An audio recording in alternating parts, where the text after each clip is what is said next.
নিদ্রা আপু আমাকে হাত ধরে টেনে কারে উঠাইল। আমি বুঝতেছিলাম না আসলে আমার সাথে কি ঘটছিল। এরা কই থেকে আসলো? সব কি আগে প্ল্যান ছিল? অর্পিতা কি আমার সাথে ইচ্ছা করে এসব কাজ করলো? আমায় বাসায় এসে দাঁড় করিয়ে বাসার সবাইকে জোরে জোরে ডাকতে লাগলো নিদ্রা আপু। কি হয়েছে রে নিদ্রা, ষাঁড়ের মতো চিল্লাচিল্লি করছিস কেন? দিদুন, তুমি ঠিক। এই মেয়ে যে কত বড় খারাপ, আর যদি আমি ফলো না করতাম তাহলে কোনোদিনই জানতে পারতাম না। কি হয়েছে বলবি তো? ও অর্পিতাকে নিয়ে গিয়ে প্রেমলীলা করার সুযোগ করে দিছে একটি ছেলের সাথে। অর্পিতা না হয়, কিন্তু এত বড় মেয়ে হয়ে কিভাবে এ কাজ করলো? সাধে আর বলি ওরে বাসা থেকে বের করে দাও, তা না করে ওকে দেবী সাজিয়ে মন্দিরে রেখে পূজা দেয় তোর দাদু আর শুভ্র। আমার সংসারটাকে শেষ করে দিল। অনিতা পরীর সামনে এসে জোরে একটা চড় মেরে বলল, তোকে বিশ্বাস করে নিজের মেয়েকে তোর হাতে তুলে দিছি, নিজের মেয়ের মতো দেখেছি, আর তুই কী করলি? আমার মেয়েটার সর্বনাশ করার জন্য উঠে পড়ে লেগেছিস। শুভ্রকে তো শেষ করেছিস, এবার মেয়েটার দিকে নজর দিয়েছিস। তোর কি ক্ষতি করেছি যে আমাদের নিয়ে এভাবে সর্বনাশা খেলায় মেতে উঠেছিস? আমি ওর পিতার দিকে একবার তাকাতেই ও মাথা নিচু করল। এটা অন্তত ওর কাছে আশা করিনি। সত্যটা বলতে পারত। আমার চোখ দিয়ে টপ টপ করে পানি ফ্লোরে পড়ে যাচ্ছে। নিতাই সেন সব শুনে গম্ভীর হয়ে বলল, অনিতা, আমি কখনো মানব না যে পরি এই কাজ করতে পারে। দেখো, আমাদের অর্পিতার ঘাপলা আছে। আমি মানুষ চড়িয়ে খাই, তাই অন্তত আমাকে বুঝ দিতে এসো না। পরি, যাও তোমার রুমে, এখানে নাটক তোমাকে দেখতে হবে না। অনিতা এবার প্রথম শ্বশুরের কথার উপর কথা বলল। বাবা, একটা পরের মেয়ের জন্য আপনি আমার মেয়েটাকে দোষ দিচ্ছেন? এতটা প্রিয় হয়ে গেল সে আপনার? অনিতা, যা জানো না তা নিয়ে তোমায় তর্ক করতে যেও না। এর ভুল যেদিন বুঝবা সেদিন মাপ চাওয়ার মতো সময় পাবা না। আগে নিজের মেয়েকে সামলাও, তারপর পরের মেয়েকে নিয়ে টানাটানি করো। কি হলো পরি, এখনও দাঁড়িয়ে আছো? যাও, আর নাটক দেখতে হবে না বলে নিতাই সেন চলে গেল। আমি কান্না করতে করতে উপরে এসে দরজা বন্ধ করে খাটে বসে কাঁদতে লাগলাম। আমি এখানে থাকতে চাই না, কেন এরা বোঝে না? জীবনে অনেক মেয়ে দেখেছি, ওর মতো বেয়াদব মেয়ে কখনো দেখিনি। সবার মুখের উপর দরজা ওভাবে লাগিয়ে দিবে তাই বলে। আর হ্যাঁ অর্পিতা, তোমার যদি দেখছি পরীর সাথে মিশতে, তাহলে তোমার একদিন কি আমার একদিন বলে নিদ্রা চলে গেল। আমি বারবার মৃদুলকে কল দিয়েই যাচ্ছি, কিন্তু ও রিসিভ করছে না।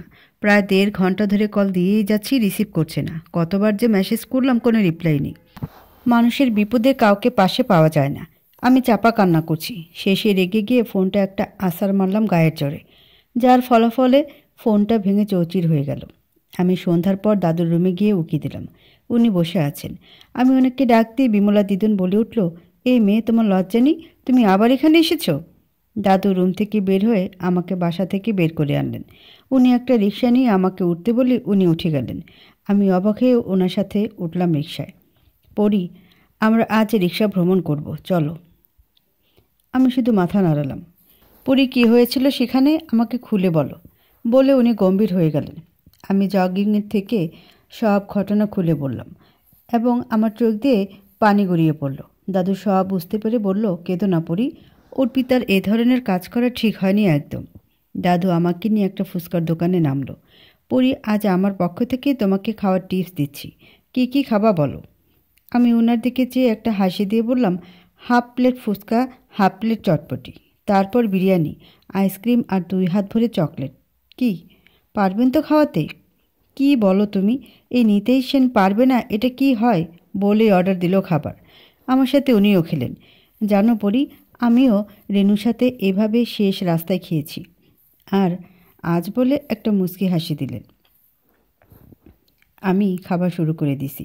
কষ্টময় দিন শেষে এরকম সারপ্রাইজ জাস্ট অসাধারণ। অনেক মজা করলাম। রেস্টুরেন্টে আবার নিয়ে গেল। বিরিয়ানির অর্ডার দিতেই একজন বলে উঠল, স্যার, মেয়েটিকে?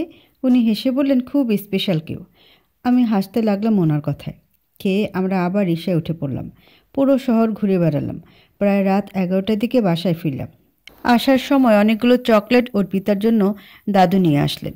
বাসায় এসে দেখলাম সবাই যার যার রুমে, তাই সোজা আমার রুমে গেলাম। গিয়ে দেখলাম ফোনটা ফ্লোরে পড়েছিল ভাঙা অবস্থায়, কিন্তু এখন সেটা আবার বেডে পড়ে আছে। হয়তো পলা আন্টি গুছিয়ে তুলে রাখছে। আমি ফ্রেশ হয়ে এসে শুয়ে পড়লাম। ঘুম আসছে না। কেন যে ফোনের উপর রাগ ছাড়লাম। এখন মৃদুলের সাথে কেমনে কথা বলবো? বেশ ছটফট করতে লাগলাম। এভাবে প্রায় 7-8 দিন কেটে গেল। মৃদুলের সাথেও আর কথা হয় না। একদিন ভার্সিটি থেকে রুমে এসে দেখি আমার বেডে একটা শিফট পেপারে মোড়ানো একটা ছোট বক্স। আমি ওটা হাতে নিয়ে এদিক ওদিক তাকালাম। কাউকে না পেয়ে বক্সটি খুলে দেখি একটা অনেক দামি ফোন, নিচে একটা চিরকুট, তাতে লেখা গিফট।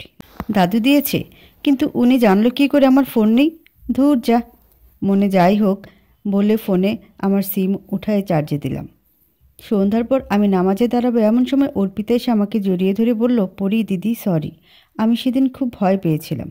আমি অর্পিতাকে এক ধাক্কায় দূরে সরিয়ে দিই। এই don't touch me and don't talk me, একদম আমাকে ছুবে না। দেখছো না আমি নামাজে দাঁড়িয়েছি? তোমার ঘাম আমার গায়ে লাগলে ওই যে নষ্ট হয়ে যাবে। আর তুমি এখানে কেন এসেছো? আমার ইচ্ছা নেই তোমার চেহারাও না দেখা বলে নামাজে দাঁড়িয়েছি। অর্পিতা অপমান হয়ে কেঁদে ফেলে এবং চোখ মুছতে মুছতে রুম থেকে বের হয়ে গেল। যাওয়ার সময় শুভ্রের সাথে ধাক্কা খেলো অর্পিতা। এই কি হয়েছে তোর, কাঁদছিস কেন? অর্পিতা A to Z সব বলল শুভ্রকে। অর্পিতার কথা শুনে শুভ্র খেপে গিয়ে পরীর রুমে গিয়ে দাঁড়িয়ে পড়ল, কারণ পরী নামাজ পড়ছিল। নামাজ পড়া শেষ করে উঠে শুভ্রকে দেখে আমি বেশ অবাক হয়ে গেলাম। এই তুমি আবার আমার রুমে আসছো, সমস্যা কি তোমার? শুভ্র কোনো কথার জবাব না দিয়ে নিজের শার্টের বোতাম খুলতে লাগলো। আমি ভয় পেয়ে বললাম, শার্ট কেন খুলছো? শুভ্র শার্ট খুলে কোনো কথা না বলে আমাকে জড়িয়ে ধরে ফেলে অনেক জোরে। আমি ধাক্কা দেওয়ার চেষ্টা করি বারবার, কিন্তু উনি এবার আমার হাত মুচড়ে ধরে বলল, বেশ অহংকার তোমার বেড়ে গেছে না, দেখি তুমি কেমনে অপবিত্র হয়ে যাও। বলে শুভ্র ওর গাল আমার গালের সাথে ঘুষিয়ে দিল, আর ওর পুরো শরীর আমার সাথে। আমি চিৎকার দিয়ে বলে উঠলাম, শুভ্র কী করছো? তোমার মাথা খারাপ হয়ে গেছে? ছাড়ো আমায়। বলতেই ও আমাকে কষিয়ে দুটো চড় মেরে আমায় খাটে ফেলে দিল ধাক্কা মেরে। শুভ্র শার্ট গায়ে জড়িয়ে বলল, যদি অর্পিতার সাথে আবার এরকম ব্যবহার করেছো তাহলে এর থেকে বেশি খারাপ অবস্থায় রূপ নেবে। আমি খাট থেকে উঠে শুভ্রকে ধাক্কা দিয়ে বললাম, তোমার সাহস কি করে হয় আমার গায়ে হাত তোলা? পরীর চিৎকারে নিদ্রা, অনিতা সহ পল, অর্পিতা চলে আসে। শুভ্র এবার আমার সামনে এসে আঙুল তুলে বলল, যা বলেছি তা মাইন্ডে রাখবা, এতে তোমারই মঙ্গল। তাছাড়া শুভ্র কী করছিস আর কি হয়েছে? ওর সাথে এমন ব্যবহার করছিস কেন? বলে অনিতা ছেলের কাছে আসলো। গালে দুটো থাপ্পড় লাগাও শুভ্র, বেয়াদব মেয়ের গলায় জাত দেখছো? বৌদি, বউটা আমার, তাই অপরাধ করলে আমি ওকে শাসন করবে, এখানে তৃতীয় পক্ষের কথা বলা আমি একদম পছন্দ করি না। আর এখানে কি সার্কাস দেখতে আসছো তোমরা? বলেই শুভ্র রুম থেকে বের হয়ে গেল। আমি অর্পিতার দিকে ঘৃণার চোখে একবার তাকালাম। অর্পিতা বুঝতে পেরে রুম থেকে বের হয়ে গেল। এই তুমি কি শুরু করেছো বলো তো? আমাদের কি শান্তিতে থাকতে দেবে না? তোমাকে না পারছি গিলতে, না পারছি ফেলে দিতে। আমি থাকতে চাই না এই বাসায়, সেটা আপনার ছেলেকে জানিয়ে দেবেন। আমার ইচ্ছাও নেই এভাবে কথা শুনে থাকার। ভাগ্য বোঝেন, আমার ভাগ্য খারাপ, না হলে আমি এত কথা শোনার পর এভাবে পড়ে থাকি। আর নিজের মেয়ের কাছে সত্যিটা দয়া করে শুনে দেখবেন, সেদিনের ঘটনাটি কী। আমি চুপ করে আছি বলে এই না যে আমি দোষী বলে অন্যদিকে মুখ করে দাঁড়ালাম। ওরা চলে গেল সবাই রুম থেকে। আমি দরজা বন্ধ করে দিয়ে বাথরুমে রাগে আর কান্নায় ফেটে পড়ি। রাত 9:30টার দিকে পলা খাবার নিয়ে দরজা নক করলো কয়েকবার, তারপর পরি দরজা খুলে দিল। শুভ্র কি তোমায় মেরেছে পরি? না আন্টি, একটু বকা দিছে। এ আর নতুন কি জানো পরি, আজ অনিতা বৌদি অর্পিতাকে খুব মেরেছে, আর বলছে এত বড় খেল কেমনে খেললি তুই? একটা পরের মেয়ের কাছে আমাকে ছোট করলি। এটা আরও আগে করা উচিত ছিল আন্টি। আর আমি খাবো না, আমার ভালো লাগছে না, আপনি এগুলো নিয়ে যান। পলা কিছু না বলে খাবারগুলো রেখে দিয়ে বলল, শুভ্র বলেছে তুমি না খেতে চিলেও যেন রুমে রেখে যাই। ও পেয়েছেটা কি? ওর কথা মতো আমার চলতে হবে? পলা কিছু না বলে চলে গেল। রাত 12টার দিকে ফোন অন করতেই একের পর এক মেসেজ আসতেই লাগলো। জলদি সাইলেন্ট করে ফেললাম মৃদুলের সব মেসেজ। পড়ার আর সময় পেলাম না, তার মধ্যে কল আসলো। রিসিভ করতে মৃদুল বলে উঠল, পড়ি? মৃদুল শুনে কিস করতে লাগলো পাগলের মতো ফোনে। আমি কাঁদছি আর ওর কিসগুলো গুনছি। পুরো 1000টা কিস করে বলল, কই ছিলা তুমি? কতবার কল দিছি, নাম্বার বন্ধ তোমার। আমি কোনো কথা না বলে শুধু বললাম, তোমার কিস করা শেষ? বলতে দেরি, কিস করতে ওর দেরি নেই। সাথে সাথে আবার পাগলের মতো কিস করতে শুরু করলো। এবার আর গুনি নেই। পড়ি, আমি বিজি ছিলাম সোনা, তা রিসিভ করতে পারিনি বলে এত কষ্ট দেওয়ার অধিকার তোমায় দেয়নি। কেন এতটা কষ্ট আমায় দিলা? মৃদুল জানতো আমি কি অবস্থায় থাকি বলে সব ঘটনাকে খুলে বললাম এবং কেঁদে উঠলাম। মৃদুল কি বলবে ভেবে পাচ্ছে না। পরি, চলে আসো আমার কাছে। আসতে পারবা না? দাদুর জন্য কোথাও যেতে পারি না মৃদুল। পরি, কেঁদো না প্লিজ, আমার কষ্ট হচ্ছে। আমি বুঝতে পারছি তোমার কতটা কষ্ট হচ্ছে। তুমি যদি আগেই ওদের সত্যটা বলতে তাহলে আজ জল এতদূর গড়াতো না। ঠান্ডা মাথায় কাজ করতে হয়। জেটটাকে ছুঁড়ে ফেলে দিয়ে স্বাভাবিক থাকার চেষ্টা করবা। মৃদুল, আমার সাথে দেখা করবে? মৃদুল কিছুক্ষণ চুপ করে থেকে বলল, তোমার পরীক্ষা না কিছুদিন পর? শেষ পরীক্ষায় তোমার সাথে দেখা করব। এবার খুশি তো ম্যাম? খুব খুশি বলে একটা মুচকি হাসি দিলাম। পরি, আর রাত জেগো না, ঘুমিয়ে পড়ো। কিছু খেয়েছো? না, জলদি খেয়ে নাও। খাবারের উপর রাগ করতে নেই। আমরা দেখা করছি তোমার শেষ পরীক্ষায়, দ্যাটস ফাইনাল। খেয়ে ঘুমিয়ে পড়ো আমার প্রিয়। I love you Pari. I love you too. Mridul. খেয়ে ঘুমিয়ে পড়লাম। সকালে দরজায় জোরে জোরে ধাক্কায় আমার ঘুম ভেঙে গেল। পলা জোরে জোরে চিৎকার করে পরীকে ডাকছি। আমি দরফুরিয়ে উঠে দরজা খুলে পলা আন্টিকে দেখে চুপসে গেলাম। পলা আন্টিকে বললাম, কি হয়েছে আন্টি, ওরকম কেন করছেন? পরি, জানো ওর পিতা বাসায় নেই, কোথায় যেন চলে গেছে। কাল বৌদি মেয়েটাকে খুব মেরেছে। গিন্নিমা তো সেই তোমাকে ঝাড়তেছে, তুমি যেন ওদিকে যেও না। সেদিকে না হয় গেলাম না, কিন্তু ওর পিতা কোথায় গেল? বাসার সবাই খোঁজ করেছে। ভোর থেকে খোঁজ করছে সবাই, কিন্তু কোনো খোঁজ পায়নি। বাসায় মান সম্মানের ভয়ে থানায়ও যেতে পারছে না। আমি একটা হাই তুলে বললাম, চিন্তা করো না, এসে যাবে। ও যে ভীতু, অন্তত এই ধরনের কাজ করবে না। পরীর কথা শুনে পলা একদম ব্যাকল হয়ে গেল। এ মেয়ে বলে কি, ওর পিতা বাসায় নেই, এর দেখি কোনো চিন্তাই নেই। কিছুদিন আগেও কি মিল ছিল দুজনের, আর এখন? সকাল 11টা বেজে গেল, ওর পিতার কোনো দেখা নেই। বাসায় সবাই ভেঙে পড়েছে। আমি নিচে নেমে সোফায় গিয়ে বসে চুপ করে আছি। এই পুরি, তুমি না বললা ওর পিতা নাকি চলে আসবে, কই এলো না তো? আন্টি, সেটাই ভাবছি, খুব চিন্তার বিষয় দেখছি। বিমলা দিদুন আমার সামনে এসে ও দিদিভাই বলে চিৎকার দিয়ে কেঁদে উঠল। অনিতা আন্টি রুম থেকে নাকি বেরিয়ে হয়নি, এক কান্নায় আছে। পরি, মাকে যদি কাল ওভাবে কথা না বলতে, হয়তো আজ অর্পিতা বাসায় থাক। রেগুলার একটার পর একটা সমস্যা বাসায় তুমি দাঁড় করাচ্ছ, আমাদের বাঁচার মতো পথ রাখছো না তুমি। নিদ্রা আপুর কথা শুনে ফ্যাল ফ্যাল করে ওনার দিকে চেয়ে আছি আমি। দিদুনও এই সুযোগে আমাকে ইচ্ছা মতো ঝাড়ল। আমার আর গায়ে লাগছে না। এমনিতেই মহিলা আমায় দেখতে পারেন না, আর আজ আবার এই বিপদের সময়। কথার মেশিন সেই থেকে চালু করেছে, এখন অবধি থামছেই না।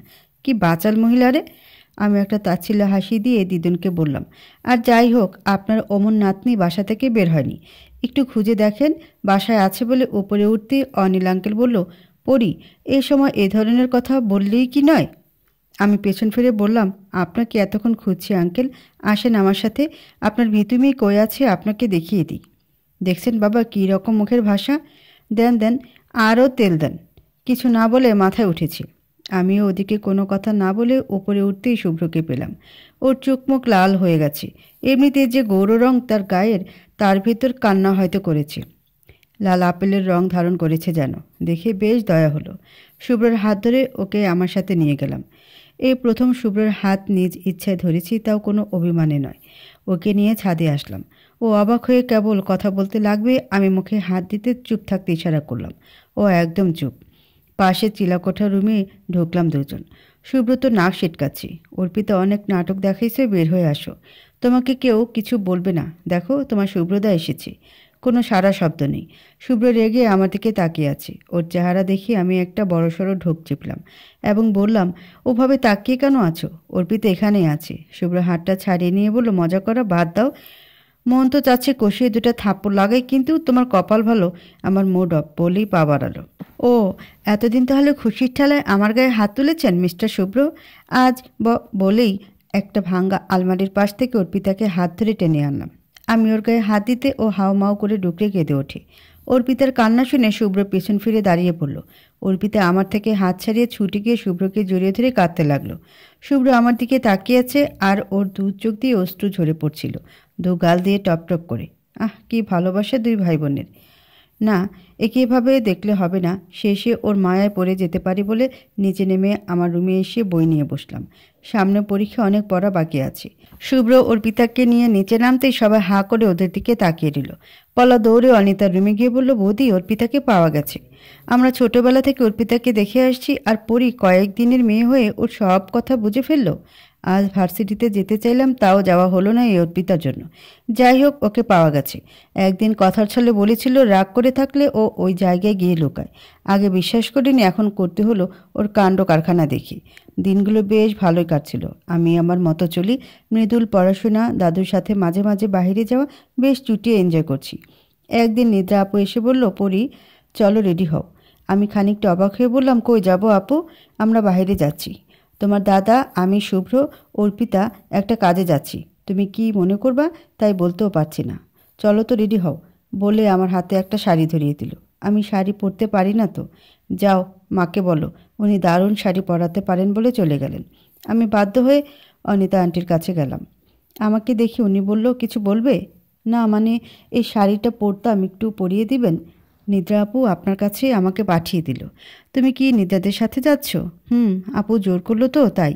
উনি কিছুটা ভ্রুকুচকে বলল, তোমাকে সেখানে কেন নিয়ে যাচ্ছে আমি বুঝতে পারছি না, তবে নিজেকে সামলিয়ে রাখো। উনি বলল, ব্লাউজ আর পেটিকোট পরে নাও, আমি আসছি বলে দরজা ভিড়ে দিয়ে চলে গেল। আমি ব্লাউজ গায়ে দিতেই মা বলে ডেকে কেউ দরজা খুলে ভিতরে ঢুকলো। আমি চট করে ওড়না শরীরে জড়িয়ে ফেললাম। আল্লাহ, দরজাটা নক করতে ভুলে গেছি। কোনো পুরুষ মানুষ আসলো না তো? দরজা নক করে পোশাক বদলাতে পারো না? আমার জায়গায় যদি দাদা বা বাবা আসতো তাহলে কি সম্মানটা থাকতো? নিজেরটা তো নেই, সাথে আমারটাও রাখবা না দেখছি। আমি চেতে উঠে বললাম, এই দেখছো তো দরজা বন্ধ, নক করে আসতে পারো না? আবার বড় বড় মুখের বুলি ঝাড়ছ। মার রুমে আমি যখন ইচ্ছা তখন আসব, তোমাকে কি সেধে আসতে হবে? আপনি যাবেন বলতেই অনিতা আন্টি রুমে এসে পড়ল। এবার শুভ্র বেশ লজ্জা পেয়ে গেল। এই তোরা কি সবসময় ঝগড়া করেই যাবি? নিজেদের উপর কি দয়া মায়াও নেই? আর শুভ্র তুই এখানে কেন?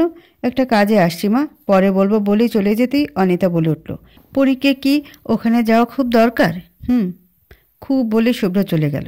অনিতা বিষণ্ণ মনে পরীকে শাড়ি এবং ম্যাচিং করে জুয়েলারি এবং সুন্দর করে খোপা বেঁধে দিল। পরী, তোমাকে আমার খুব পছন্দ, খুব শখ ছিল, কিন্তু তোমাকে হয়তো আর নিজের ছেলের বউ হিসাবে রাখতে পারবো না। সাবধানে চলে যাও। আমি ওখান থেকে আমার রুমে এসে মোবাইল আর পার্স নিয়ে সোজা কারে বসলাম। কিছুক্ষণ পর ওরা সবাই এলো। অর্পিতা পরীকে ডেকে নিয়ে আয়তো বলে শুভ্র ডোর খুলতে আমায় দেখতে পেল। অর্পিতা যাওয়া লাগবে না, ও এখানেই আছে। আমার পাশে এসে নিদ্রা ও অর্পিতা বসলো। কৌশিকা শুভ্রর সামনে। শুভ্র ড্রাইভ করছে। 1 ঘন্টা পর আমরা একটা বিলাসবহুল রেস্টুরেন্টে এসে নামলাম গাড়ি থেকে। জীবনে প্রথম শাড়ি পরেছি, হাঁটতে পারছি না ঠিক মতো, তবুও কষ্ট করে হাঁটতে লাগলাম। একটা টেবিলে আমাদের বসতে বলে শুভ্র খাবার অর্ডার দিল। অর্পিতা, আমরা এখানে কেন এসেছি? দাদার জন্য বউ দেখতে? মানে? শুভ্রদার জন্য মেয়ে দেখতে আসছি। মেয়েটা শুভ্রদার কলিগ, আজ পছন্দ হলে বিয়ে ঠিক হয়ে যাবে। অর্পিতার কথা শুনে আমি আকাশ থেকে পড়লাম। এর জন্যই তখন আন্টি আসতে নিষেধ করছিল। আমি খুব অপমান বোধ করছিলাম। আমাকে দেখানোর জন্য প্ল্যান করে এরা এখানে নিয়ে আসলো। আমি চুপ করে মাথা নিচু করে বসে আছি। শুভ্র মনে হয় বারবার তাকাচ্ছি। পড়ি, আজ তোমাকে জাস্ট ওয়াও লাগছে বলে নিদ্রা আপু আমার দিকে তাকালো। আমি স্মিত হাসি দিয়ে ধন্যবাদ জানালাম। খাবার চলে আসলো। একটা নামও আমি জানি না, সব বিদেশি খাবার, দেখলেই গা গুলাচ্ছে। একটু পর একটা মেয়ে এবং একটা ছেলে, সাথে তার ওয়াইফ আসলো। বুঝলাম এই মেয়েটিকে দেখতে আসছে ওরা। আমি অর্পিতার সাথে কথা বলতে ব্যস্ত হয়ে গেলাম। মেয়েটির নাম নিতু। নিতু এসে একদম শুভ্রর পাশে বসলো। যা পারে তা করুক, আমার কি তাতে বলে খেতে লাগলাম। মেয়েটিকে? শুভ্র বলে নিতু ভ্রুকুচকে শুভ্রের দিকে তাকালো। আমাদের বাসায় থাকে মুসলিম মেয়ে, পরি নাম ওর, বিবাহিত। আমি একটা মুচকি হাসি দিয়ে ওর দিকে তাকালাম। ও একটু হাসলো। ওরা দুজন দুজনকে পছন্দও করেছে। একটা দিন দেখে বাসায় অভিভাবক পাঠিয়ে দিবে আশীর্বাদের জন্য ডেট করতে। শুভ্র বেশ মনে হয় খুশিতে আছে। ন্যাকামো দেখলে শরীর জ্বলে যায়। ঘন্টা 2 গল্প করলো ওরা। এরপর নিতু বলল, কিছু মনে না করলে একান্তে শুভ্রর সাথে কথা বলতাম। আরে এখানে মনে করার কি আছে, যাও তোমরা। ওরা বাইরে চলে যেতেই আমি নিদ্রা আপুকে বললাম, আপু আমরা তাহলে বাসায় যাই বলে অর্পিতাকে নিয়ে বের হলাম। আমি আর অর্পিতা একটা রিক্সা নিয়ে বাসার পথে আসতে লাগলাম। অর্পিতা, তোমরা প্ল্যান করে আমাকে এখানে এনেছো তাই না? ও আমার কথা শুনে চুপ করে থাকলো। কথাটা বাদ দেয় ওকে বললাম, সেই ছেলের সাথে কি তোমার সম্পর্ক এখনও আছে অর্পিতা? ও থতমত খেয়ে বলল, কেন দিদি? অল্প বয়সে আবেগে পড়ে গেছো, তাই বুঝতে পারছো না কি সর্বনাশের দিকে এগিয়ে যাচ্ছ। ও আমাকে খুব ভালোবাসে দিদি। ও কিসে পড়ে? তোমার সেম ক্লাসে। ওকে, চলো আজ ওকে পরীক্ষা করি। যদি তুমি ঠিক থাকো আমি নিজে তোমাকে সব সময় হেল্প করব, আর যদি আমি ঠিক থাকি তোমাকে ওকে ছাড়তে হবে, প্রমিস? ওকে বলে অর্পিতা ওর বফকে কল দিয়ে আসতে বলল। আমি কিছুটা দূরত্বে বসে আছি আর মৃদুলের সাথে চ্যাট করছি। অর্পিতার বফ এসে ওকে জড়িয়ে ধরে বিভিন্ন কথা বলতে লাগলো। অনেকক্ষণ পরে অর্পিতা উঠে আড়ালে গেল। এবার আমার কাজ। আমি ছেলেটির সামনে গিয়ে বললাম, ভাইয়া আমাকে একটা হেল্প করবেন? ছেলেটি আমার দিকে কিছুক্ষণ তাকিয়ে বলল, জি আপু বলেন কি করতে হবে, বসুন এখানে। আমি বসে ফোনের বিভিন্ন সফটওয়্যার সম্পর্কে জিজ্ঞাসা করতে লাগলাম। টোপ ফেলেছি, এখন ব্যাটা গিললেই হয়। আপু আপনার নাম কি? ফারিয়া। কিসে পড়েন? সব ডিটেলস বললাম। এবার আসি ভাইয়া, আপু আপনার নাম্বারটা দেওয়া যাবে? ওকে বলে দিলাম। লাস্ট মুহূর্তে বলেই ফেলল, আপু আপনি এত সুন্দর কেন? জানি না বলে একটা মুচকি হাসি দিয়ে চলে আসলাম। মনে হয় কাজ হয়েছে। অর্পিতাকে নিয়ে বাসায় আসতে আসতে সন্ধ্যা হয়ে গেল। বেচারা অর্পিতার মুখ শুকিয়ে গেছে। বাসায় এসে ফ্রেশ হতে অর্পিতা চলে আসলো আমার রুমে। দিদি, নোমান কিন্তু ওরকম ছেলে না, আর তুমি সুন্দর অনেক, তাই যে কেউ তোমার সাথে একটু কথা বলবে। তাই তোমার শুভ্রদাকে বলো তো কোনো মেয়ের দিকে তাকিয়ে কথা বলতে। আমি বিশ্বাস করি ও কখনো তাকাবে না। তাহলে তুমি দাদাকে কেন ভালোবাসো না দিদি? দাদাকে কেন কষ্ট দাও? আমি চুপ করে থেকে বললাম, তুমি বুঝবা না। কথা শেষ না হতেই নোমানের ফোন। আমি অর্পিতাকে দেখিয়ে দিয়ে বললাম, দেখো তোমার ভদ্র হিরো কল দিয়েছে। স্পিকারে ফোন দিয়ে কথা চলতে লাগলো। আপনি কি রিলেশন করেন ভাইয়া? সাথে একটা মেয়েকে দেখলাম। আরে না, ওটা আমার ছোট বোন ছিল। আপনি করেন রিলেশন? না, তেমন কাউকে পাওয়া যায়নি যে আমাকে বুঝবে। কী বলেন? আপনাকে দেখে তো আমি ফিদা হয়ে গেছি। বলে অনেক কথা বলল। শেষে এক পর্যায়ে প্রপোজ করে বসে। অর্পিতা রাগে কল কেটে দিল। অর্পিতা, আশা করি প্রমিসটা রাখবা। ও চোখের পানি মুছে চলে গেল রুম থেকে। হায় রে জীবন! রাত 10টার দিকে পলা খাবার দিয়ে গেল পরীকে। খাবার খেয়ে একটু পড়লাম। ঘড়িতে দেখলাম রাত 12টা 10 মিনিটে। মৃদুলকে কল দিলাম, কিন্তু ধরল না। কয়েকবার দিতেই কেটে দিল। আমার রাগ চরম পর্যায়ে পৌঁছে গেল। রুম থেকে বের হয়ে ছাদে গেলাম। আকাশে আদোখানা চাঁদ, বেশ আলো ছড়াচ্ছিল। খুব বাতাস হচ্ছিল, মনে হয় বৃষ্টি হবে। এমন সময় মৃদুলের কল এলো। প্রথমে ধরলাম না, আবার দিল, আবার দিল। এভাবে 7বার দেওয়ার পর ধরলাম। জান শোনা আমার কলিজা, সরি বাইরে ছিলাম, তাই দেরি হয়ে গেল বলে কয়েকটা কিস করলো। কথা বলো শোনা, এমন করছো কেন? আমার কষ্ট হয় না বুঝি? আই লাভ ইউ জান, কথা বলো। তুমি এভাবে কেন কথা বলছো? আর এত রাত অবধি কই ছিলা? সরি কাজে ছিলাম, একটু আদর করো না। বিষণ্ণ মনে কয়েকটা কিস করলাম, এই প্রথম ওকে। মৃদুল, এই মৃদুল বলতেই কল কেটে গেল। দূর, ভালো লাগে না, নেটওয়ার্ক প্রবলেম।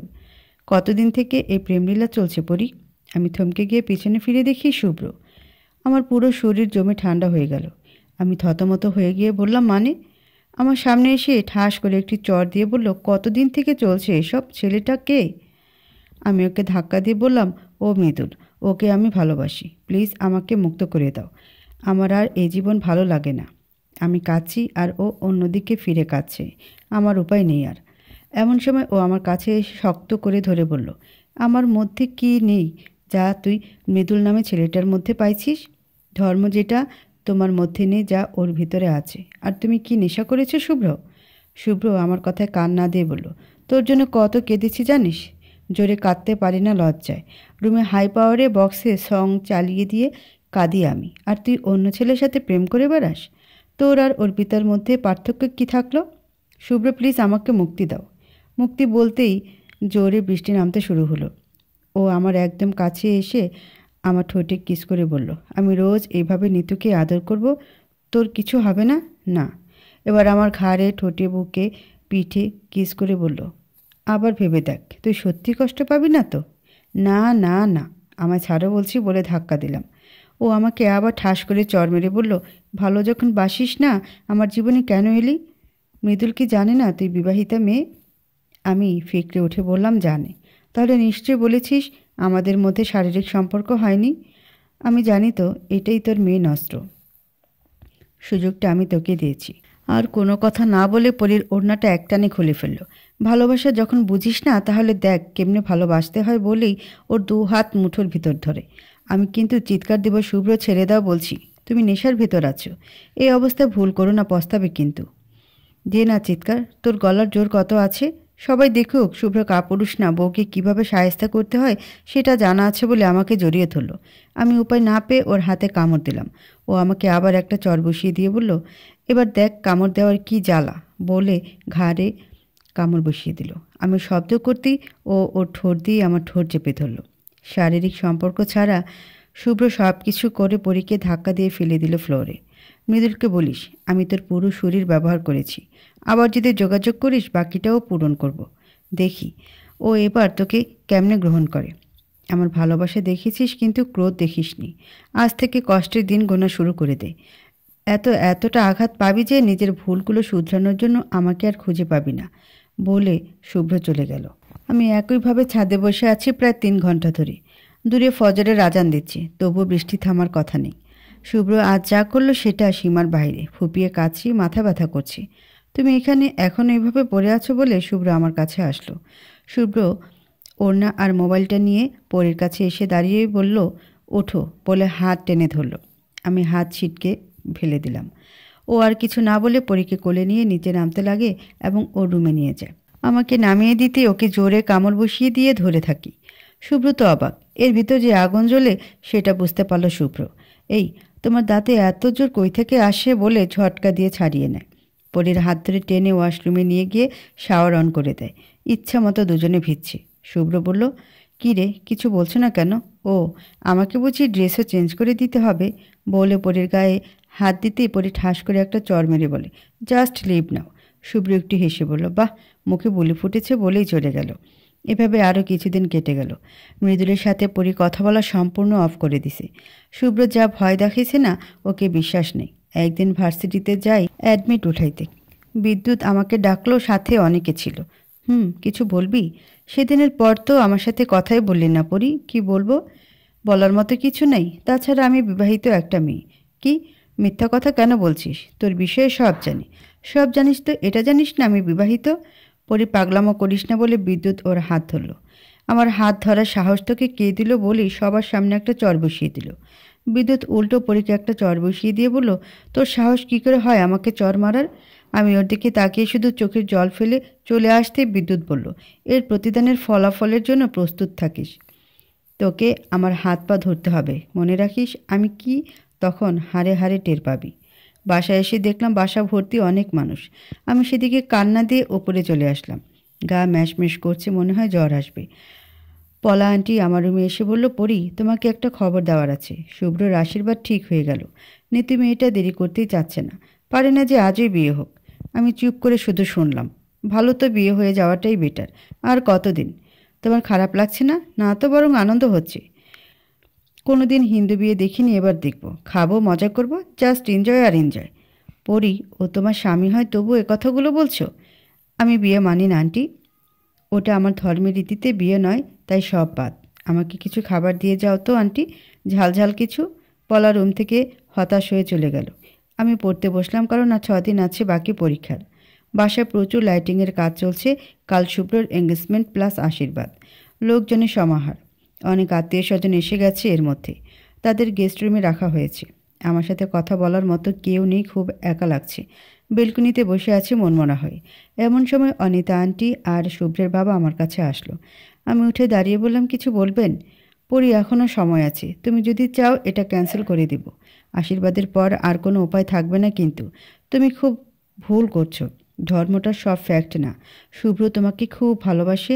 আমি চাই না যে ও সারা জীবন কষ্টে থাকুক। এক নিঃশ্বাসে কথাগুলো অনিল পরীকে বলল। আঙ্কেল, আমি পারবো না নিজের ধর্মকে পরিবর্তন করতে, তাই সম্ভব না আমার পক্ষে আর এগোনোর। তোমায় ধর্ম পরিবর্তন করতে বলিনি তো কেউ। তুমি তোমার ধর্ম নিয়ে থাকবে আর শুভ্র ওরটা। এটাও করতে পারবে না? না, সম্ভব না আন্টি। মা, আমার ছেলেটা শেষ হয়ে যাবে। ছোটবেলায় ওর অনেক বড় অসুখ হয়েছিল। অনেক মানত পূজা করে ওকে ফিরত আনছি মা, ওকে কষ্ট পাওয়ার জন্য না। আমার ছেলের মতো তুমি কাউকে পাবে না। জীবনে কোনো মেয়ের দিকে তাকায়নি, নিজের ক্যারিয়ার নিয়ে পড়ে থেকেছে। আজ সে সফল। তোমার সাথে ওর ভাগ্য জুড়িয়ে আছে বলে হয়তো ওই দিন দুর্ঘটনাজনিত কাজটি ঘটেছিল। ওর কোনো দিকে তুমি কুটি খুঁজে পাবে না। প্রথম কোনো মেয়েকে আমার কাছে কান্না করতে করতে চেয়েছি। আমি মা হয়ে কেমনে ছেলের কান্না সহ্য করি বলো? তুমি আমাকে ফিরিয়ে দিও না মা। আমি ওনাদের সামনে হাঁটু গেড়ে বসে কাঁদতে লাগলাম। আন্টি, আমি সব হারিয়েছি। শেষে এই ধর্মটুকু আঁকড়ে ধরে পড়ে আছি। আমার ধর্মে অনুমতি নেই। শুভ্র যদি ইসলাম। কথা শেষ না হতে আন্টি চলে গেলেন। অনিল আঙ্কেল আমার পাশে বসে বলল, আর কি কোনো উপায় নেই? শুভ্র যদি মুসলিম হয় আমরা বাইরে বের হতে পারবো না মা। আমাদের সমাজ আছে, কিছু করার নাই। আঙ্কেল, আপনি জানেন না হয়তো, আমার বাবা মা নেই। বাবার আদর কি আমি জানি না। যেদিন অর্পিতা নিখোঁজের পর শুভ্র এনে আপনাদের কাছে অর্পিতাকে দাঁড় করালো, আর আপনি আর আন্টি ওকে দেখে যখন কান্নায় ভেঙে পড়ে বুকে জড়িয়ে নিলেন, আদর করলেন, তখন বিশ্বাস করেন সেটা দেখে ঘন্টার পর ঘন্টা রুমে এসে কেঁদেছি। আমাকে এরকম আদর করার মতো কেউ নেই, কারণ আমি এতিম। আপনাকে বাবা বলে ডাকতে খুব ইচ্ছা হয়, কিন্তু ডাকতে পারি না। আমাকে কেউ কখনো আদর করে এক লোকমা ভাত মুখে তুলে দেয়নি। আমি জানি না সেটার স্বাদ কেমন। আমি তো চাইনি আমার জীবন এরকম হোক। আমার ভাগ্য যে ভালো না আঙ্কেল, আমার করার কিছু নেই। আমায় ক্ষমা করে দেন বলে ফিকরে কান্নায় ভেঙে পড়লাম। উনি আমার কথা শুনে চোখ মুছে চলে গেলেন। ওরই কথাগুলো বারবার অনিলকে ভাবাচ্ছে। ও যদি অন্য কোনো ঘরে বিয়ে হয়ে যায় তাহলে সেখানে কতটুকু সুখ পাবে জানি না। একমাত্র শুভ্র দ্বারা ও সুখী হতে পারে, কিন্তু ও যে শর্ত দিয়েছে সেটা মানা অসম্ভব। রাতে ঘুম আর আসলো না এসব চিন্তা করতে করতে। কি করা যায়? সকালে আমি নামাজ পড়তে বসেছি, এমন সময় মৃদুর বারবার কল দিচ্ছে। মনটা ভালো নেই, তবু আজ রিসিভ করলাম। পড়ি, কেমন আছো সোনা? আমার কথা একবারও মনে পড়ে না? মৃদুল, তোমাকে কিছু কথা বলার ছিল। কিছু কেন, যত খুশি বলো। আমি আজ আমার পরীর সাথে কথা বলছি, এতেই অনেক পাওয়া। Mridul, I am not virgin girl. What? আমার শুভ্রের সাথে সব হয়ে গেছে। আমি তোমাকে ঠকাতে চাই না। বলো, এখন তোমার অভিমত কি? মৃদুল কল কেটে দিল। আমি একটু হাসলাম। এই ভালোবাসা আমার প্রতি? একবার যাচাই করলো না আমি সত্যি না মিথ্যা বলছি। একটা মেসেজ করলাম, কল কেটে দিলে কেন মৃদুল? মৃদুলের ব্যবহারে খুব কষ্ট পেলাম। রুম থেকে বের হতে ইচ্ছে করছে না। সকাল 10টা পার হয়ে যাচ্ছে, এখনও খাবার কেউ দিয়ে যায়নি। অপ্রয়োজনীয় জিনিসের প্রতি কারো নজর থাকে না। আমি মাথায় বড় ঘোমটা টেনে নিচে গেলাম ফ্রিজ থেকে কিছু খাবার নেওয়ার জন্য। বাসা ভর্তি মানুষ। ফ্রিজ খুলতেই একজন বলে উঠল, এই মেয়ে তুমি কে? আমি বেশ লজ্জা পেয়ে গেলাম। না মানে পানি খাবো। কিচেনে যাও, এখানে কি? আমি আর কোনো কথা না বলে কিচেনে গিয়ে দেখি বাসার কয়েকজন কাজের লোক খুব ব্যস্ত, সাথে কাজ করে যাচ্ছে। আমাকে দেখে বাসু কাকা এসে বলল, পরি দিদি কিছু লাগবে? খুব ক্ষুধা লাগছে কাকা, কিছু আছে? উনি জিভে কামড় দিয়ে বলল, দুঃখিত দিদি, আপনাকে খাবার দিতে আজ ভুলে গেছি। আপনি রুমে যান, আমি খাবার দিয়ে আসছি। রুমে এসে বসে পড়লাম। দিনটা এইভাবে কেটে গেল। রাতে বিশাল পার্টির আয়োজন করা হয়েছে, 8 থেকে শুরু। জমজমাট সব অবস্থা। শুভ্র সেনের এঙ্গেজমেন্ট বলে কথা। সন্ধ্যা নামাজ পড়ে কেবল খাটে বসেছি, এমন সময় নিতাই দাদু আমার রুমে এসে বলল, পরি চলো তো আমার সাথে। আমি অবাক হয়ে বললাম, কোথায় যাব দাদু? আরে চলোই না বলে আমার হাত ধরে টেনে নিচে আনলো। নিচে এসে দেখি অর্পিতা যা সাজ দিছে না, মনে হয় থাক আর নাই বলি। এই দিদি, আমাকে কেমন লাগছে? অসাম লাগছে অর্পিতা। তুমি কই যাচ্ছ? জানি না রে, বলেই বাসা থেকে দাদুর সাথে বের হয়ে এলাম। দাদু আমাকে নিয়ে গাড়িতে উঠিয়ে ড্রাইভারকে কোথায় যেন যেতে বলল। দাদু, আমরা কোথায় যাচ্ছি? গেলেই দেখতে পাবা। 15 মিনিট পর আমরা একটা পার্লারের সামনে নামলাম। এখানে কেন দাদু?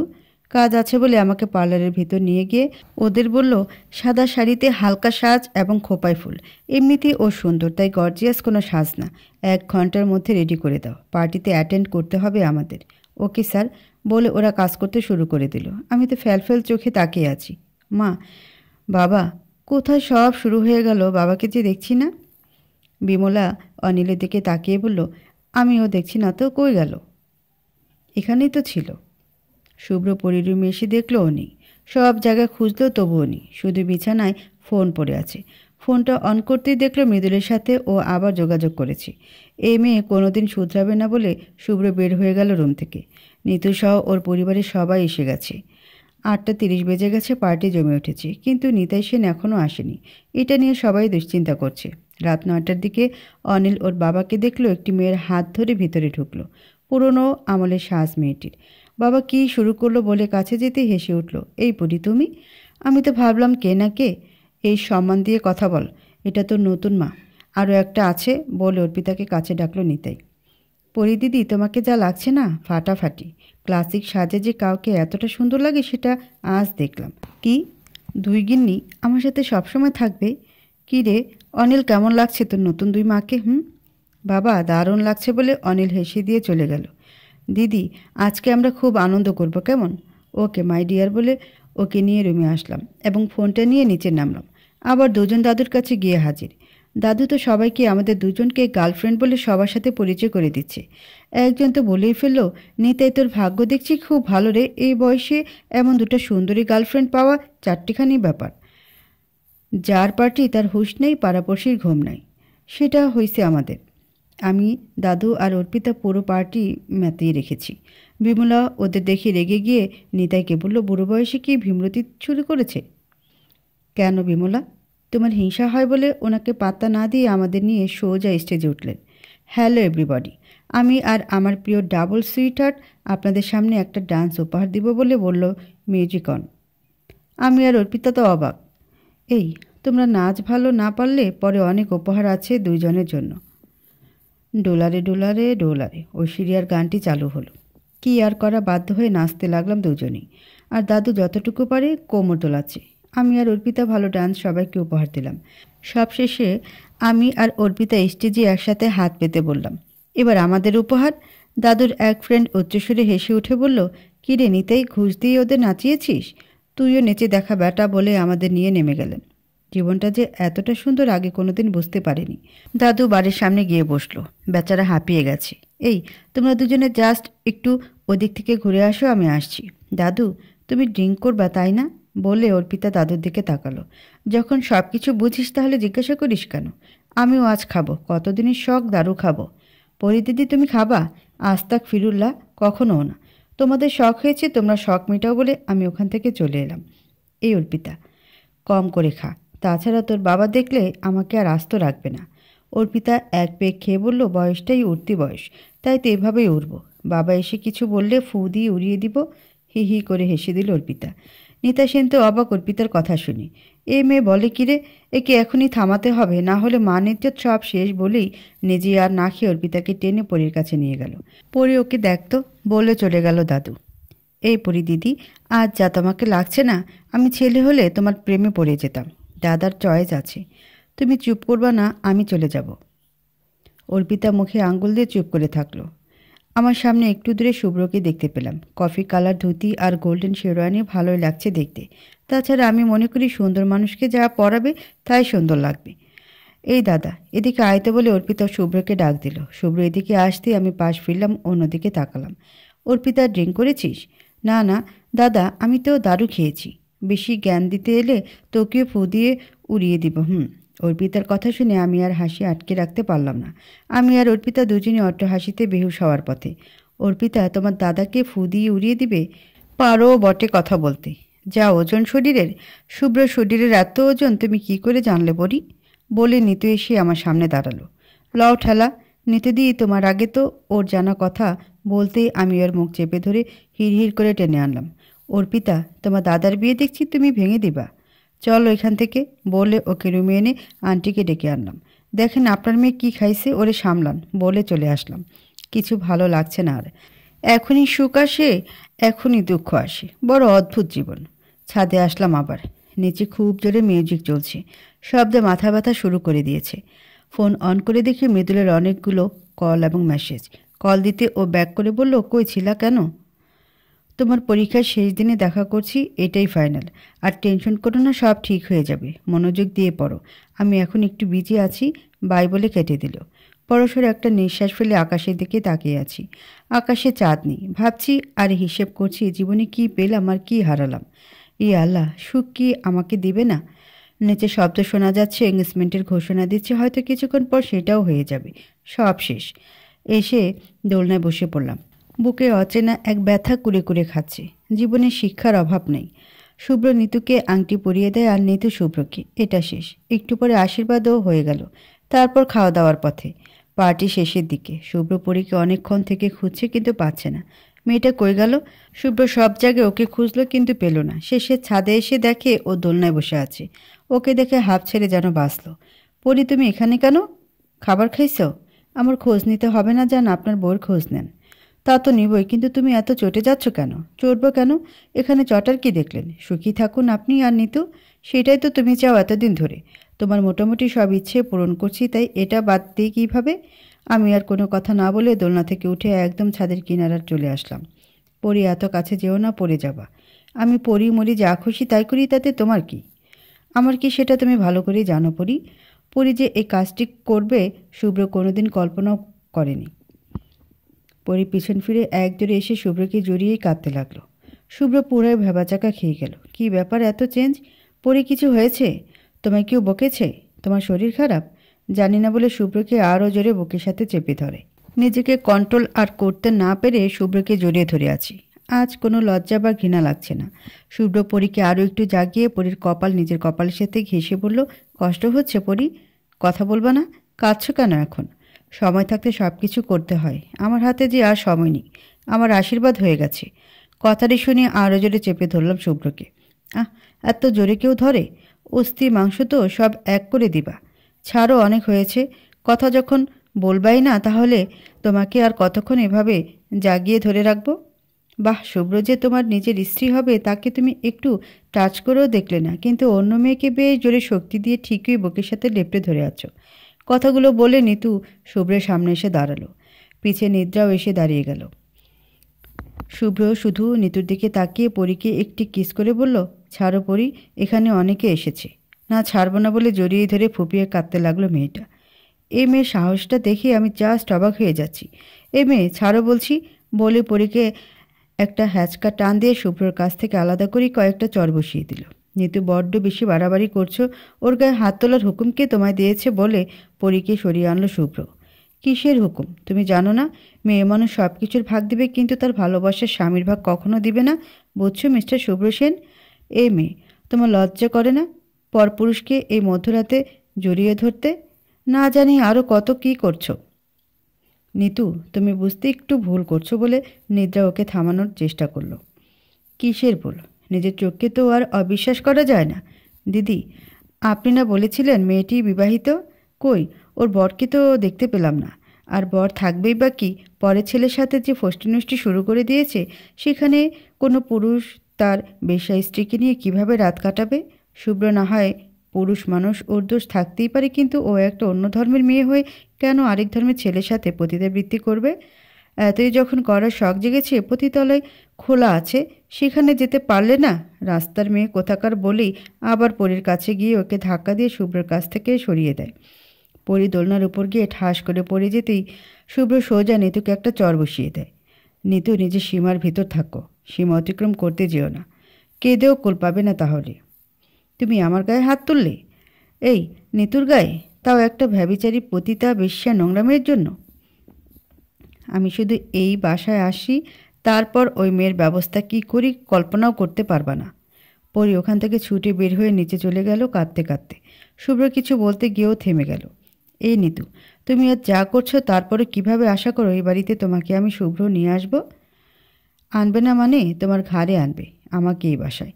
সোজা থানায় তুলব। হবু স্ত্রীকে রেখে পরকিয়া করো, তাও তার সামনে। সবার সামনে আশীর্বাদ রিং পরানো হয়ে গেছে, আর আমার সম্মান নিয়ে টানাটানি করার ফল ভোগ করতে হবে না? তোমার পুরো বংশকে 14 শিখের ভাত খাওয়াই ছাড়বো।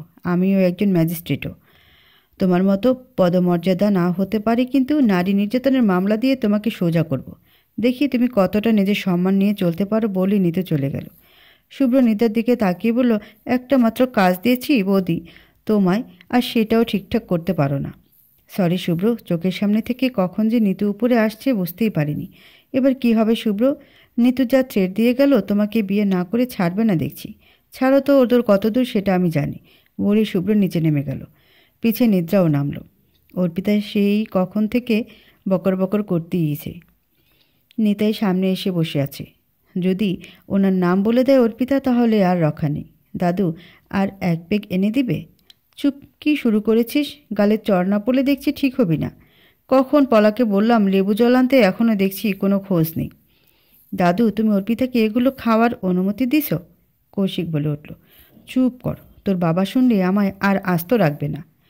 পরি দরজা বন্ধ করে দিয়ে ঝিম মেরে বসে আছে ফ্লোরে। শুভ্র একবার ডেকে গেছে, তবুও দরজা খোলেনি মেয়েটা। খানিক পরপর শুধু কেঁপে উঠছে, হয়তো নিঃশব্দে কাঁদছে। নিতু বাসায় এসে চুপ করে বসে আছে। নানা কথা চিন্তা করছে। বাসায় এসে বাচ্চাদের মতো চিল্লাচিল্লি করার মতো বিক্ষোভের কাজ করে না সে। আমি বিসিএস ক্যাডার, তবু আমাকে চাচ্ছে না। তার ফলাফল শুভ্র ওকে প্রচুর ভালোবাসে। প্রথম দিন থেকেই আমার সন্দেহ ছিল। আজকের পার্টিতে ওকে শুভ্র বারবার দেখছিল আর মুচকি হাসছিল। হয়তো মেয়েটা মুসলিম বলে কিছু করতে পারছে না। আর এটাই আমার সুযোগ। একটা হাঁটুর বয়সীর মেয়ের কাছে এ নিতু কখনো হারতে পারে না। এর জবাব ওকে হারে হারে দিব বলেই ফোনটা হাতে নিল। ভাগ্যিস অর্পিতার কাছ থেকে ওই বজ্জাত মেয়েটার নাম্বার নিয়েছিলাম। ব্ল্যাকমেল কেমন করে করতে হয় এবার দেখ। এমনি এত কষ্ট করে পড়ালেখা করেছি, যদি কাজেই না লাগাতে পারি। পরীর ফোনে বারবার কল আসছে, সেদিকে ওর খেয়াল নেই। অনেকক্ষণ পর ফোন নিয়ে দেখলো অচেনা নাম্বারের কল। পরীক্ষার ডেট বদল হলো না তো?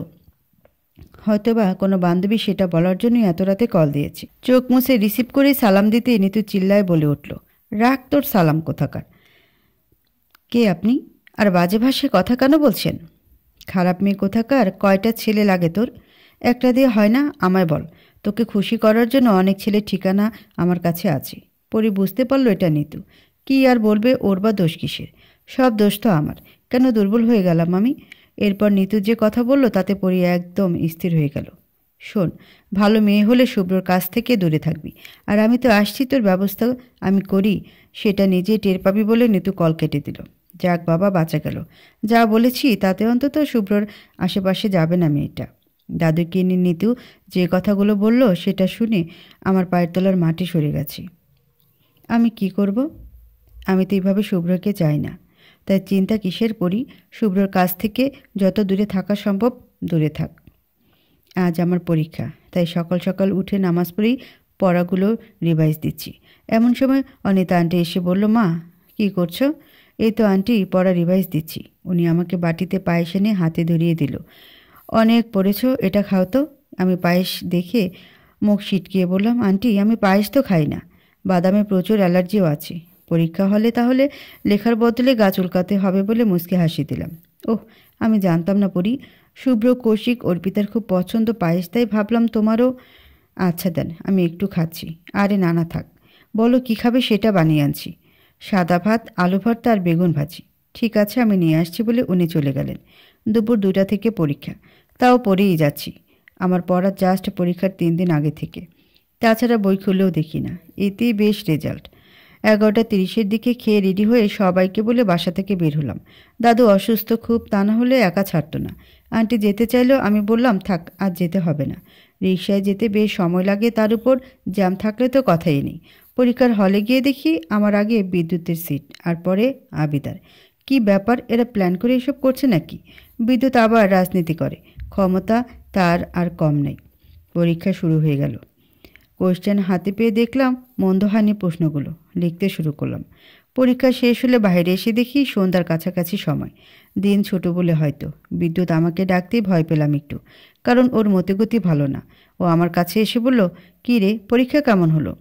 এত দেমাক, সাবধানে যাস, বলা যায় না কোথায় তোর সাথে রাস্তায় কি ঘটলো।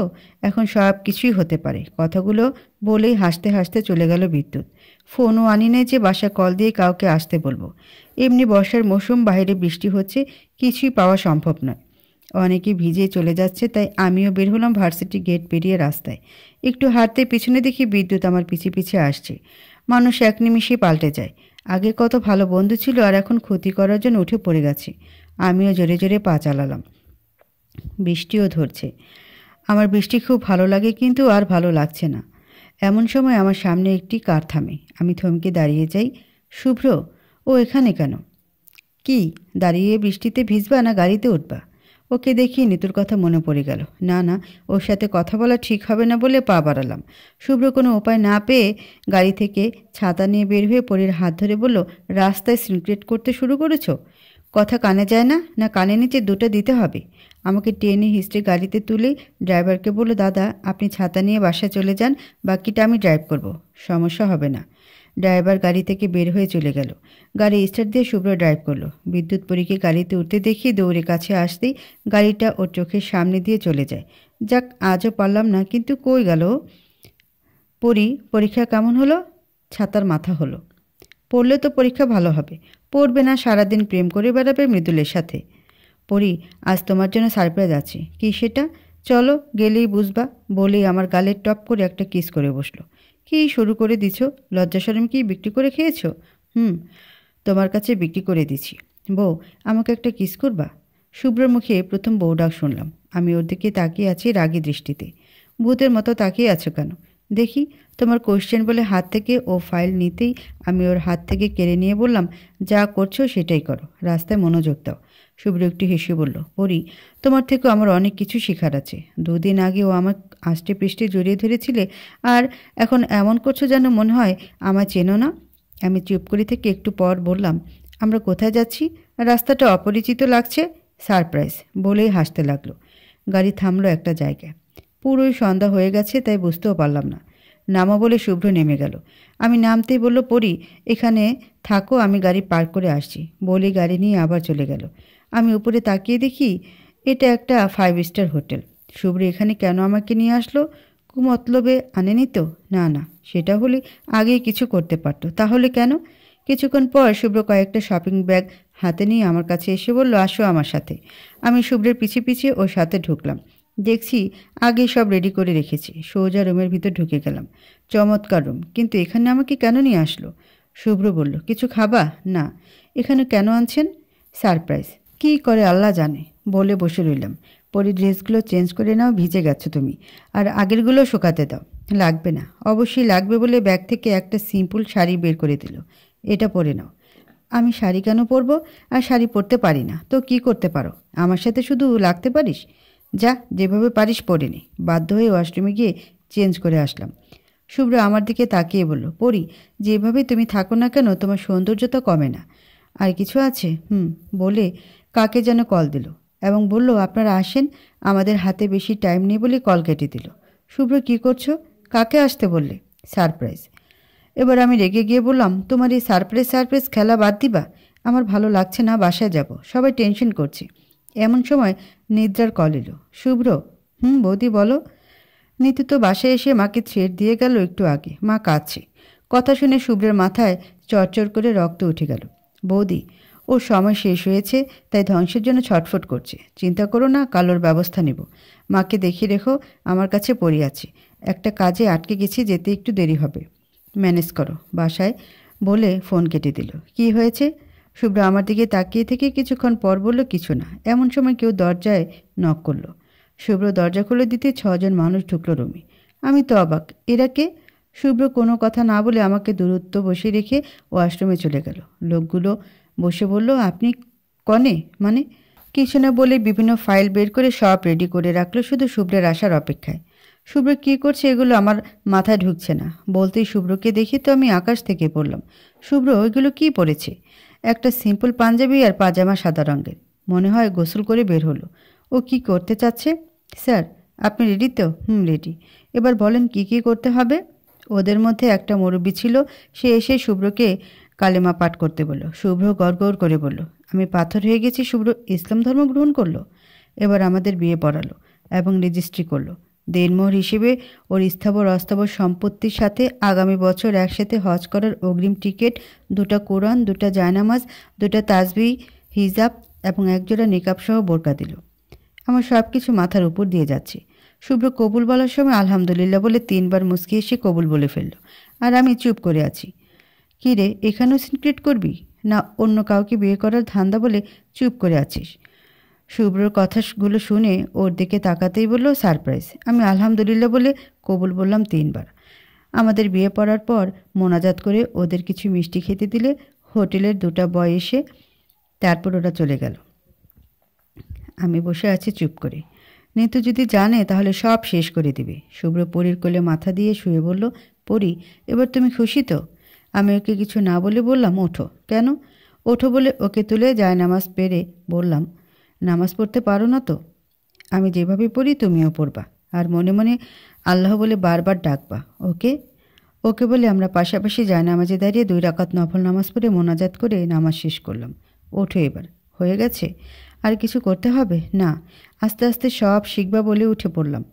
একবারে কেউ গাছে উঠতে পারে না। ও উঠে আমাকে বলল, পরি, বাসার কাউকে কিছু বলো না, তাহলে সবাই কষ্ট পাবে। আমি কষ্ট দিতে চাই না কাউকে, তাই সব গোপনে সব কিছু করলাম, বুঝছো? বুঝেছি। বলে আমি সেদিনের কথা রাখতে উন্মুক্ত বুকে শুভ্রর কাছে এসে দাঁড়িয়ে রইলাম। শুভ্র আমার দিকে কিছুক্ষণ তাকিয়ে থেকে বলল, প্রয়োজন নাই তোমাকে প্রমাণ দিতে। বলে আমাকে জড়িয়ে ধরে বলল, তোমার সাথে ঝগড়া করতে করতে কবে যে এতটা ভালোবেসে ফেলেছি আমি নিজেও জানি না। আমার চোখ দুটি দিয়ে অশ্রু ঝরে পড়ছিল শুভ্রর বুকে। এই কাঁদছিস কেন? এখন আর রেগে গিয়ে কামড় দিতে পারবি না বলে? আমি ওকে একটা কামড় দিয়ে বললাম, সেটা তো আরও বেশি পড়বে এখন থেকে। কি ঝাল রে, সত্যি পড়ি। তোমার মতো ঝাঁঝালো মেয়ে আমার লাইফে একটাও দেখি নাই বলেই আমাকে কোলে উঠিয়ে নিয়ে আমার কপালে কয়েকটা কিস করলো।